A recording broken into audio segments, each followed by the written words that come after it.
नमस्कार, मेरा नाम है डॉक्टर पुरु धवन और आज इस वीडियो में हम बात करने वाले हैं हाइजीन के बारे में।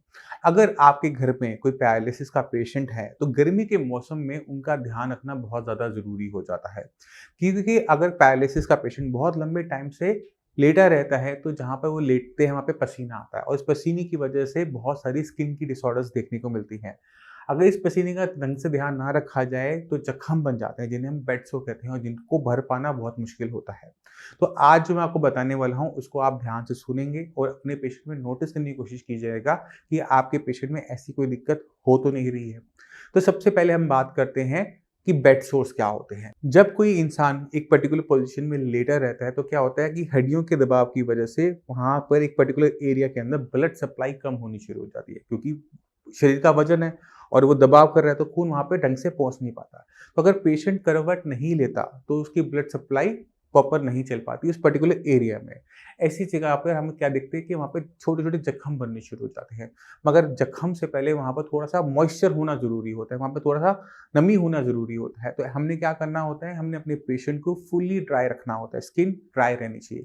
तो आप क्या कर सकते हैं, वहाँ पर टच करके देखिए। अगर आपको वहाँ पे पसीना महसूस हो रहा है, यानी आपको पेशेंट को पलटने की ज़रूरत है। तो पेशेंट को आप थोड़ा-सा पलट दीजिए कि वहाँ पे हवा लग जाए और वहाँ पे जो स्किन है, वहाँ पे जो नमी है, वो हट जाए।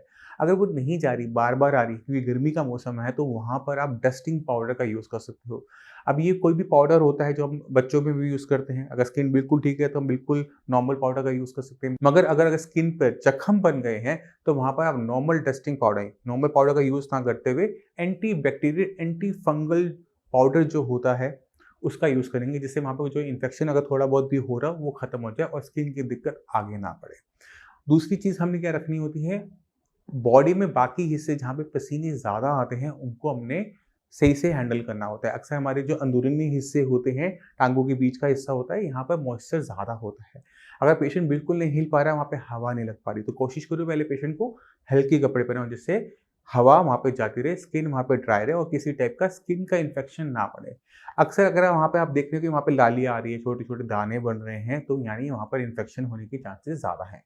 और पैरालिसिस पेशेंट में फंगल इन्फेक्शन ज़्यादा देखने को मिलता है, क्योंकि वहाँ पे मॉइस्चर की वजह से। तो हमने ध्यान क्या रखना है कि बॉडी के जो अंदरूनी हिस्से हैं, जहाँ पे नॉर्मल से ज़्यादा पसीना आता है, वो जगह ड्राई रहे, जिससे पेशेंट को किसी और दिक्कत ना हो, किसी और टाइप की परेशानी ना झेलनी पड़े। अब आप खुद सोचो, आप बिस्तर पर हो, आपसे हाथ ही नहीं हिल रहा और आपको खुजली हो रही है, तो एक अलग से परेशानी होती है। पेशेंट बहुत इरिटेबल हो जाता है, चीखना चिल्लाना शुरू कर देता है। तो ये सब नहीं होना चाहिए। आप कोशिश करो कि पेशेंट की एक्सरसाइज करवाओ, क्योंकि जब हम एक्सरसाइज पेशेंट को करवाते हैं, तो पेशेंट की बॉडी की सारी मूवमेंट्स होनी स्टार्ट हो जाती हैं, हवा भी लगनी शुरू हो जाती है, पेशेंट का पोजीशन भी चेंज हो जाती है और ये सारी दिक्कतें बिल्कुल नहीं आती। ये अक्सर उन्हीं पेशेंट के साथ दिक्कत आती है जो एक ही जगह पे पड़े रहते हैं, जो एक्सरसाइज का नाम नहीं लेते। तो एक्सरसाइज करने से न सिर्फ आपके हाथ पैर में वापस ताकत आती है, बल्कि आप इन छोटी-छोटी परेशानियों से बहुत ज़्यादा बच भी जाते हो। अब एक्सरसाइज के ऊपर हम बहुत सारी वीडियोज़ इस चैनल पे बना चुके हैं। अगर आपको हाथ की दिक्कत ज़्यादा है, तो आप हाथ के लिए स्पेसिफिक क्या एक्सरसाइज है, वो देख सकते हो। पैर की कोई क्या दिक्कत ज़्यादा है, तो आप पैर के लिए कोई स्पेसिफिक एक्सरसाइज देख सकते हो। तो बहुत सारी एक्सरसाइज की वीडियो इस चैनल पे ऑलरेडी हैं।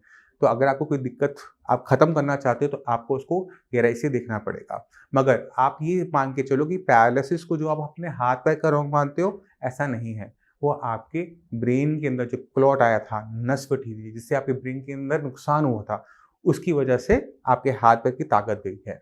हमने अपने दिमाग पे सबसे ज़्यादा काम करना होता है कि दिमाग दोबारा से अपने हाथ-पैर को चलाने लायक बन जाए। अब ये कैसे होता है, कैसे किया जाता है, इसमें क्या-क्या कठिनाइयाँ आती हैं, ये सब जानना आप सभी के लिए ज़रूरी हो जाता है।